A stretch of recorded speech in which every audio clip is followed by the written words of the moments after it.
우리는 기도하면 예배 시간에 드리는 종교 의식 또는 예전으로서 기도를 생각하지만 성경이 말하는 기도는 그것이 아닙니다.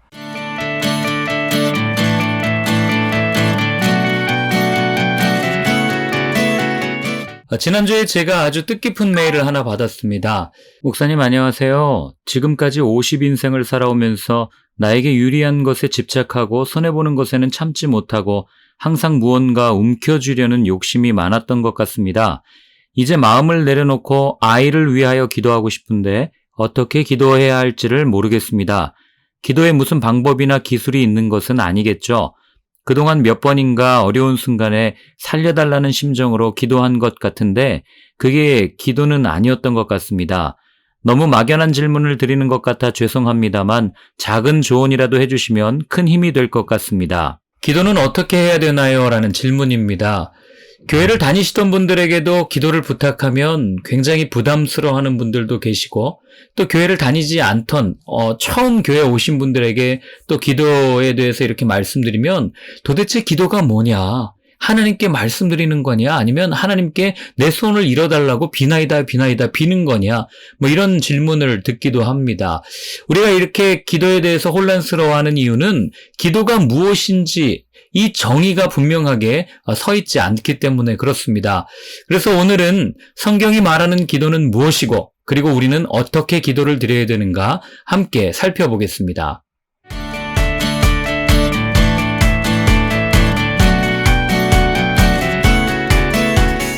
구약 성경에 나오는 기도는 아이를 바랬던 한나와 같이 개인적인 소원을 아뢰는 그런 기도도 있지만 대부분의 기도는 국가적인 어려움 앞에서 그리고 전쟁 앞에서 하나님의 도우심을 간절히 바라는 기도문이 다수입니다. 즉 하나님의 능력을 구하는 기도죠. 반면 신약 성경에 나오는 기도는 예수님의 사역에서 하셨던 기도도 그렇고 보면 성도들의 삶, 개인적인 삶 또는 복음의 진전 등 하나님 나라 확장을 위한 기도문이 대부분이라는 것을 알게 됩니다. 그렇다면 기도는 무엇일까요? 우리는 기도하면 예배 시간에 드리는 종교 의식 또는 예전으로서 기도를 생각하지만 성경이 말하는 기도는 그것이 아닙니다. 성경이 말하는 기도는 대화예요. 하나님과 대화하는 겁니다. 이것을 가장 잘 설명해 주신 분이 예수님이세요. 예수님께서 제자들에게 기도에 대해서 가르쳐 주실 때 너희는 이렇게 기도하라 하늘에 계신 우리 아버지여 이렇게 말씀하시거든요. 왜 제일 먼저 기도에 대한 가르침을 말씀하시면서 호칭을 바꿔주셨을까? 당시 사람들은 기도라고 하면 저 멀리 있는 어떤 신, 절대자에게 드리는 또한 그 종교적인 의식, 예전 뭐 이렇게 생각을 한 거예요. 그런데 예수님이 보실 때는 그게 기도가 아니거든요. 그러니까 어떻게 합니까? 기도는 저 멀리 있는 어떤 절대자 신에게 드리는 어떤 종교적인 의식이 아니라 우리의 아버지에게 말하는 것. 그게 기도다라고 예수님께서 우리에게 말씀해 주신 겁니다. 그러니까 기도는 자녀가 아빠한테 이야기하듯 이야기하는 거예요. 대화하는 거죠. 이게 기도라고 예수님이 알려주신 겁니다. 자, 그런데 만약에 저녁에 아버지랑 식사를 좀 하려고 하는데 이렇게 말하는 사람이 있을까요? 전능하시고 사랑이 많으시고 은혜가 많으신 우리 아버지, 오늘 저녁 저와 함께 식사하시는 것은 어떠시겠습니까? 가능하시겠습니까? 가능하다면 아버지께서 저와 함께 식사를 해주셨으면 좋겠습니다. 이렇게 말하는 자녀가 있을까요? 뭔가 좀 이상하죠? 자녀가 아버지한테 얘기할 때는 아빠, 오늘 저녁 시간 괜찮으세요? 저랑 시간 되시면 식사하시겠어요? 아버지, 오늘 저녁 시간 어떠세요? 가능하시면 저랑 같이 식사하시죠. 이게 정상 아니겠습니까? 기도도 마찬가지예요. 근데 우리가 예배 시간에 드리는 기도에는 거품이 너무 많아요. 아버지께 드리는 기도인데 그 아버지에 대한 수식어부터 시작해서 아버지한테 말하는 게 너무너무나도 어색합니다. 그냥 기도는 대화라고 생각하시면 되는 거예요. 하나님, 배가 고픈데요? 하나님, 제가 이걸 좀 하려고 하는데요. 하나님 생각은 어떠세요?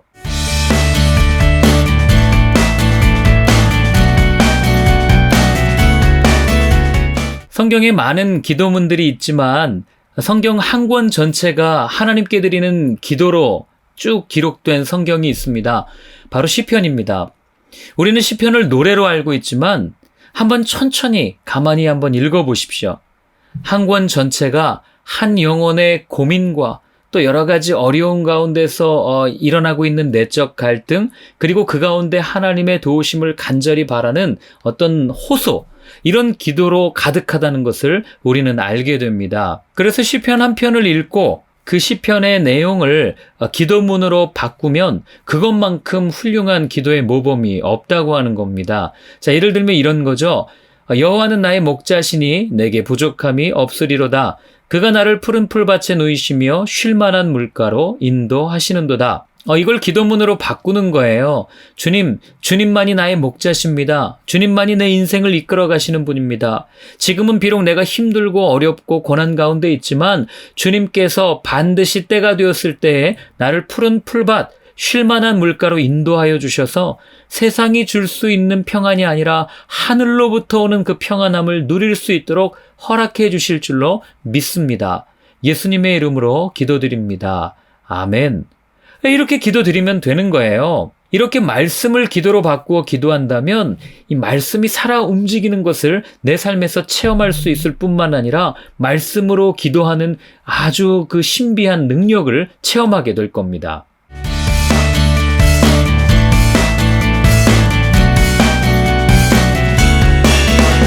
그리고 질문 중에 자녀를 위해서는 어떻게 기도해야 되냐 이런 질문을 주셨는데, 자녀를 위해서 기도하는 제일 첫 번째 단계는 무엇이냐면 자녀가 내 것이 아닙니다 라고 인정하는 거예요.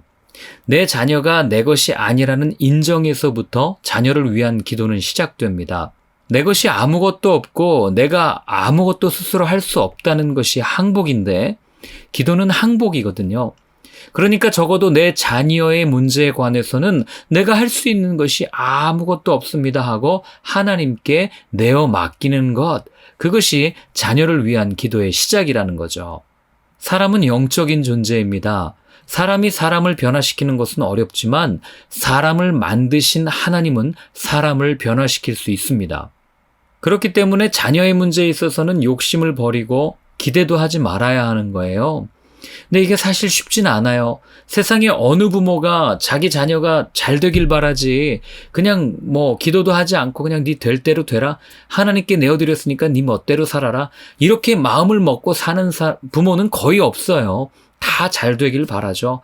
그러나 우리가 잊지 말아야 될 것은 하나님께 내어 맡긴다는 것은 내 욕심보다도 내가 자녀에게 바라는 기대보다도 하나님께서 분명히 하실 겁니다. 그 과정 가운데 하나님이 이루어 가시는 그 손길을 바라봅니다 하는 마음으로 그분께 내어 맡기는 거예요. 그게 자녀를 위해서 기도하는 첫 번째입니다. 기도는 주문이 아닙니다. 기도는 대화예요. 대화는 관계를 전제 조건으로 합니다. 그리고 좋은 관계는 사랑할 때만 가능해요. 그러니까 하나님을 진심으로, 하나님을 전심으로 사랑하면 기도는 뚫리는 겁니다. 하나님은 지금도 하나님과 대화하기를 원하는 사람을 찾고 계십니다. 고난 가운데만 머무르지 마시고 눈을 들어 하늘을 바라보세요. 다윗이 이것을 경험했기 때문에 고난 가운데서도 하나님을 찾았고 또 그렇게 노래할 수 있었고 기도했듯이 우리의 삶에도 이러한 간증들이 흘러넘치기를 소망합니다.